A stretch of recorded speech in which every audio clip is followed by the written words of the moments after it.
Сәлем достар, бүгін бізде Pascal тілінен 4-ші сабақ. Біз алдыңғы сабақта if, then, else деген операторды үйрендік. Осы сабақта біздер div және mod деген операторларды үйренеміз. Div дегеніміз ол мысалға алатын болсақ, бізде a деген айнымалы ол тең 222-ге. Ал егер a div 10 болатын болса, онда бізде бұл 222-ні 10-ға бөлсек, 22-ден 2 келеді. Ал div деген зат ол бізде мына алдыңғы үтірдің алдында тұрған санды алады. Осыны алып жатады, ал мынаны алмайды.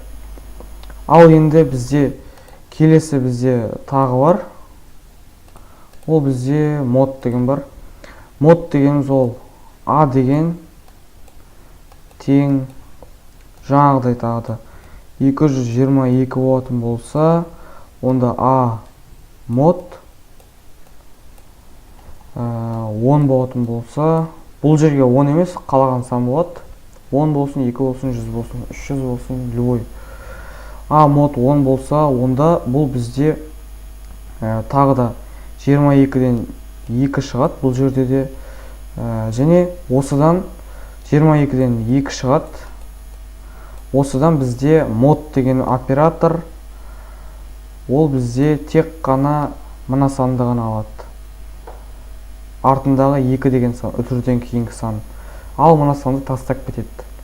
Солай бұл жаңағы нені жазады. Не дейсен болады. Соған санды әкеліп жазып қояды. Енді жалпы үйретуді бастайын. Кодты жазып бассақ, программ nur var a b c жетеді бізге integer begin end. Так, енді біз қандай тапсырма орындаймыз? Біз сағатты жазамыз. Сағатты жазған минут жазамыз. 121 минут қалған сол минут жазамыз. Сол минутты бізге сағат және неше минут екенін көрсететін программа жазуымыз керек. Оны жазу үшін бізге бірінші консольға жазатын сан керек. Өзіміздің теретін санымыз керек. Минут пен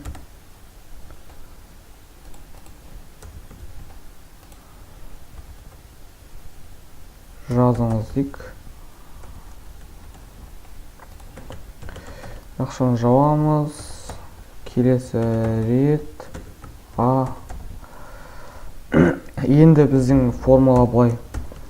b тең a div неше болады? 60 болады. Және де s тең a mod, бұл жерде mod 60 болады. Бұл дегеніміз, мысалы, мына жерге 121 минут десек, оны 60-қа бөледі, алдыңғы санын алып div жазып қояды. Ал тағы да 124-тің сол қайтадан 60-қа бөлген кезде mod оның артында қалған санын алады, 60-қа бөлу арқылы. 60 дегеніміз ол секундтың мәні, минуттағы 1 минуттағы секундтың мәні 60. Сондықтан біз қазір минут және сағатын шығарады. Және бізде келесі write-len. Так, мына жерге не дейміз? Бірінші бізде сағат. Былай жазайық қазір. Сіздерге оңай болу үшін көрсетеміз. Сағат дейміз. Және үтірді қоямыз, сосын айнымалының аты. Бізде b. b айнымалысы және қайтадан үтір қоямыз. Себебі с айнымалысында жазуымыз керек. Қайтадан үтір. Сосын мынадай қайтадан скобка ашамыз. Бір пробел тастап кетеміз, себебі ортасы бізде ашық қалу керек. Бір пробел. Және бізде минут қалды. Минут. дейміз де. Мына жерге мынандай тастап кетейік. Минут үтір, с айнымалысы жақшаны жауамыз, нүктелі үтір. Енді қараймыз. Так. Сағат минутпен жазыңыз дейді. 61 минут. 1 сағат минут 1 дейді. Мына жерде қазір бізде түсініксіз болып тұр. Сағат 1, минут 1 деп. Тағы да жазып көрейік. 128 дейік.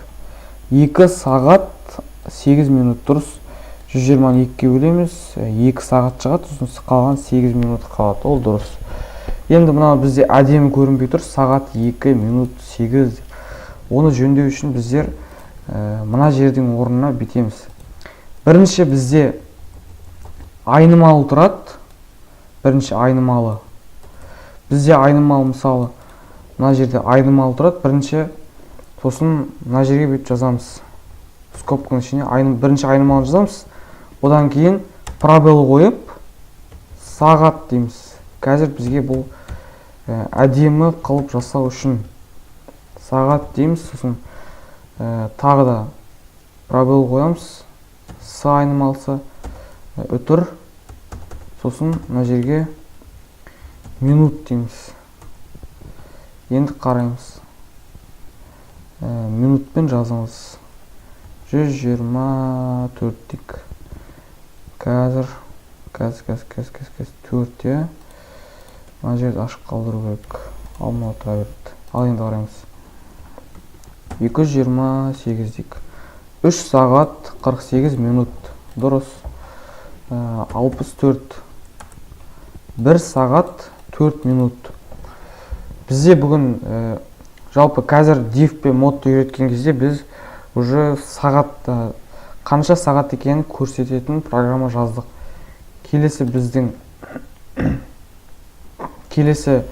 Мен сіздерге келесі сабақта жұп және тақ сандарын айыратын программа жазуды үйретемін. Осы div және mod операторлар арқылы. Енді мен видеом аяқталды. Егер видео ұнаса лайк басамыз, каналға жазыламыз.